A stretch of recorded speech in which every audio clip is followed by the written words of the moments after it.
Look, we all know that it's pretty crazy right now in the Middle East, and I have been, basically begging for an end to the genocide, an end to the wars. Obviously, no escalation. That is not what has happened. It has escalated in the Middle East, whether it's with Hezbollah, whether it's with Israel, whether it's with Iran. There's so many things that are happening right now. And to make matters worse, Lindsey Graham just pushed a piece of legislation right under our nose. This guy is trying to get us all killed. I'm serious. Graham introduces war powers bill to strike Iran's nuclear program. The South Carolina senator unveiled the resolution just ahead of the Senate's August recess. See, they like to do this. They like to present bills right before recess, with plans to attempt to force the Senate floor consideration when lawmakers return in September. So we got Lindsey Graham here. And I used to live in South Carolina. I never understood why people continued voting for Lindsey Graham. He does not have your best interest in mind. Lindsey is all about Lindsey. So let's go ahead and go forward here. Senator Lindsey Graham introduced a war powers resolution on Wednesday aimed at pushing the U.S. to take action to curb Iran's expanding nuclear program. Graham said that the authorization for use of military force would be triggered if the president determines that Iran possesses uranium that is enriched to the weapons grade level, a nuclear warhead, or were to possess a delivery vehicle capable of delivering a nuclear device against Israel and other allies or the United States. So notice the framing here again, against Israel or the U.S. So it seems to be okay for Israel to have the nuclear weapons that they have. But again, he wants to take this away from Iran. He unveiled the resolution just ahead of the Senate's August recess, with plans to attempt to force the Senate floor consideration when lawmakers return in September. I just read the Director of National Intelligence report regarding the status of Iran nuclear program, and I would urge every member of the House and the Senate to read it. Iran will keep going until somebody tells them to stop. Sounds like that rhetoric should be directed towards Israel, right? Israel will keep going until someone tells them to stop. Israel has been the aggressor for the longest time. And so it's like, some of these politicians, they are trying to take Israel's crimes and to put them onto other countries and other groups of people, whether it's Iran, whether it's the Palestinians in Gaza. It's insane when you think about it. No accountability for Israel whatsoever, but they want to go after other countries. It is time to put red lines on the nuclear program and enforce them. The idea of ambiguity is not working. As we talk about their program gets larger and more lethal. After viewing the ODNI report, I believe that if we do not change course, Iran will possess a nuclear weapon very soon. So let's get to that video, because here is the speech here. It is time to end the charade that the world is playing when it comes to Hamas, Hezbollah, and Iran. They're one and the same. So I will be proposing legislation, a resolution, a sense of the Senate resolution I introduced today, that says that any escalation by Hezbollah against Israel that leads to a major confrontation should be viewed as an attack carried out and executed by Iran. So does everybody see what's happening here? So now Lindsey Graham is trying to blame Iran for any attack that Hezbollah does. Now, why is he trying to do this? Because Lindsey Graham wants us to go to war with Iran. He has been wanting this for quite some time. I'm going to show you a clip from 9 years ago where he said that he feared Iran more than ISIS. This is just crazy, you guys. He is a warmonger. He has been as long as I've known. He is just itching to go to war. And it seems, again, he's another politician that wants to go after other countries, but Israel can do whatever they want to do. Israel has a right to defend theirself according to Lindsey Graham, but Iran doesn't. Hezbollah doesn't. Gaza doesn't. The West Bank doesn't. And this is a recurring problem. Now, of course, he's in the back pocket of AIPAC as well, along with other politicians. So you have to understand that so you know where he is coming from. I've been saying this for quite some time, that somebody needs to run against Lindsey Graham, and Lindsey Graham's seat needs to go. This is a senator, right? So the Senate seats are much longer than the House seats. House members are up for re-election every 2 years. Senators, I believe, it's every 6 years. So the next time that Lindsey Graham is up for re-election, somebody needs to run against him, and it needs to be someone strong, and they need to run on ending the wars. And that is how you are going to get Lindsey Graham out of office. I cannot say this enough, people. Everyone needs to wake up.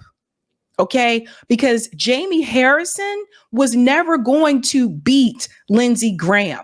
He's just as corporate, just as corrupt. He's now the chairman of the DNC. That tells you where he fit. They basically awarded him, oh, you ran against Lindsey Graham, we're going to give you the chairman seat for the DNC. That was his prize. So in order to beat Lindsey Graham, as someone who has lived in South Carolina, I graduated from college in South Carolina. I worked in South Carolina for a couple of years before I moved to Massachusetts. As someone who has lived in South Carolina, the person that challenges Lindsey Graham needs to run on being anti-war. You need to win over the anti-war constituents in South Carolina. I don't know what else to tell you. You can't run against him and run on, oh, I want to, we need to get rid of Lindsey Graham because the Republican Party is racist. Whether that's true or not, whether you believe that or not, the voters in South Carolina are not going to come out for you based on that.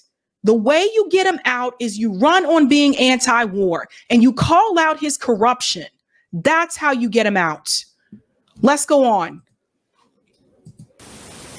During the Cuban Missile Crisis, President Kennedy rightly indicated that an attack emanating from Cuba against the United States would be an attack emanating from the Soviet Union. We would hold the Soviet Union liable for any attack coming from Cuba because Cuba was a proxy of the Soviet Union. That same doctrine, in my view, applies to Iran. What should the target list include? Where's mine? Not only should Israel hold Iran accountable for any escalation by Hezbollah, the United States should do the same. What should the target list include? It should include those facilities most vital to the funding of terrorism. It should include refineries.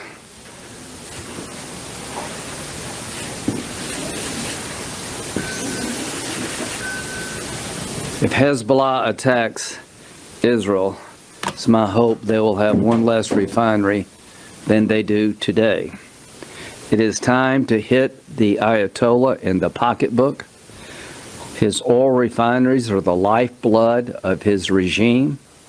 Without those refineries, they would not be able to fund terrorism. So I am going to ask the body to take up this resolution in September and see where the Senate is on the idea that Iran and Hezbollah are the same. They are not the same. So let me just make something very clear here. So let me get this straight, ladies and gentlemen. So Israel can continue to beat people, to punch Iran, to punch Lebanon, to punch Gaza, to punch the West Bank. Nobody is calling for accountability for Israel in the Senate. And maybe a little bit with Bernie Sanders, but even Bernie's like, they have a right to defend themselves. So fall all the way back. Okay, Bern, fall back.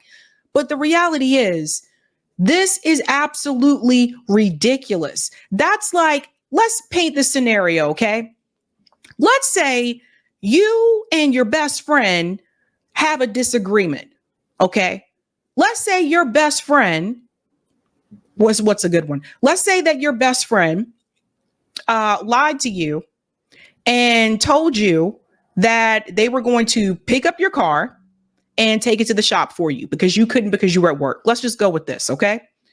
Now, you get home only to find that your car is still sitting in the driveway. So your best friend never came to pick up your car and take it to the shop. That would be like, instead of you confronting your best friend and asking them, hey, what happened? How come you didn't get my car like I told you to? I gave you the keys. That would be like you going to the auto shop and blaming the auto shop for not fixing your car. Does everybody see the problem here? So instead of blaming Israel, who has been the aggressor over and over again, Lindsey Graham is trying to blame all the other countries around Israel or the people. It's the Palestinians' fault. It's the Iranians' fault. It's Hezbollah's fault. It's everybody's fault except for Israel. And Israel has been a bully on the playground for decades. And they have continued to punch Lebanon, Syria, Gaza, West Bank, recently trying to throw shots at Iran. And finally, somebody decides to punch them back. And instead of holding Israel accountable, Lindsey Graham wants to punish all the people that Israel has been bullying for all these years. The United States is going to crumble if we continue to stand beside Israel. Israel is not doing well. Their economy is failing. Look up the numbers, okay? There's a number of airlines that have already said they are not going to fly people to Israel. Without the tourism, what does Israel really have to help their economy? So if the U.S. government continues to stand by Israel, we're going to fall with them. And I don't know about you guys, but I'm not trying to go down on that ship because of Israel. I'm not trying to let Netanyahu take all of us down because we have no dog in this fight. We have nothing to do with this. And that's exactly what Lindsey Graham's trying to do. He's willing to, we will crumble. We will crumble so that Israel can succeed. Isn't this crazy? Without Iran, Hezbollah has no money, they have no technology, no weapons to wage war against Israel.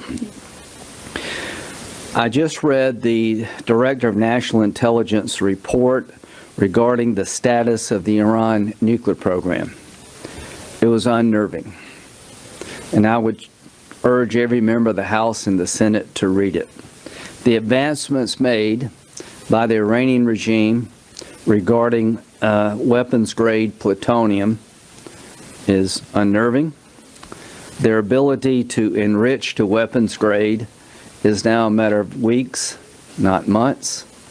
Their ability to weaponize the material has advanced, and it is now time for Congress to lend their voice to the proper response. Today, I'm introducing a resolution that would authorize the use of military force by the United States to stop an Iranian nuclear breakout. So here we go, folks. What did I tell you? They want to send American troops to fight with Iran. This is what Lindsey Graham wants. This is what he's wanted for quite a long time. There have already been a number of ships that have been reported, American ships heading to the Middle East. They're not going there to hang out. They're sending American soldiers to the Middle East to go kill brown people, to go kill Palestinians, Iranians, Syrians, Lebanese. This is insane. This is why, and some people said I'm being too, Sabby, you're going too far by telling people to get out the military. The hell I ain't. Get out. Leave the military. You do not need to have our government have you go over there and fight their damn wars. So you got a chance to get out of the military. I say this as someone who comes from a military family. All of my family members that were military, they're all retired now. But even they would tell you, nah, bruh, this ain't it. This is not it. Parents, everybody, try your best as you can. Tell younger people in your lives, whether they're your kids, now they ain't always going to listen to you, but whether they're your kids, your family members, strongly advise them against joining the military. It's not worth it. It really isn't. And like, well, I'm fighting for my country. No, you're fighting for Israel. That's what they are willing to send American soldiers over to the Middle East to help Israel. This is insane. Like they're willing for you to, they don't care. It's like, if you die, so what? As long as Israel gets to live. This is crazy. Now, I told you it was coming. I told you, I said, watch, they're going to start sending American troopers over there, because the IDF is one thing, but it's not enough for them. Obviously, they haven't been weeding out Hamas. They killed one of the Hamas leaders, and he was in Iran, which is also another issue when we talk about following directions for war. Obviously, they were not supposed to strike in Iran, but that hasn't stopped them. Nobody is holding Israel accountable. And now they want to send your brother, your son, your daughter, your sister, your friend to go fight their bloodthirsty wars. This is insane. The resolution would be triggered if the president determines that Iran possesses uranium enriched to a weapons grade level, a nuclear warhead, or to possess a delivery vehicle capable of delivering a nuclear device against Israel or other allies of the United States. Iran will keep going until somebody tells them to stop. Shouldn't that comment be directed towards Israel, that Israel will keep going until someone tells them to stop? It is time to put red lines on their nuclear program. The idea of ambiguity is not working. As we talk about their program gets larger and more lethal. After having viewed the DNI report, I believe it is a certainty that if we do not change course, Iran will, in the coming weeks or months, possess a nuclear weapon. This, in my view, would be the ultimate game changer in the Mideast. The response of the Arab world would be to acquire their own nuclear device, would have a nuclear arms race in the Mideast, in many ways would be on the road to Armageddon.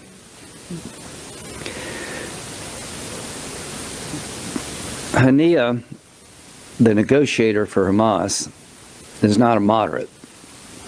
There were no moderate Nazis, and there are no moderate members of Hamas. Are there moderate members of the IDF? No. There are no moderate members of the IDF. None. Well, what are you talking about?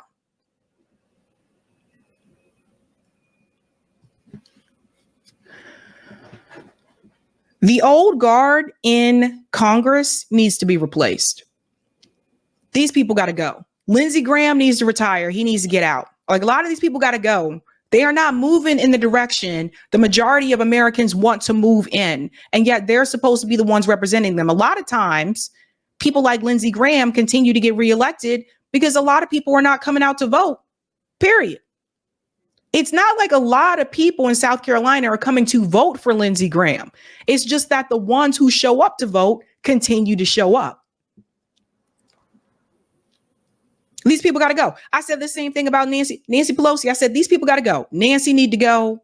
Lindsey need to go. Chuck Schumer need to get his old ass out. Like, a lot of these people, they just need to go. They need to go. They are heading us down a dangerous path. Now, you may sit up here and think today that the U.S. is untouchable. I wouldn't get too comfortable with that position. We never know what could happen. You know, at one point, some people did think that, and then September 11 happened. So while we sit in our little bubble, and I strongly encourage you, if you have the opportunity to live abroad, go live abroad.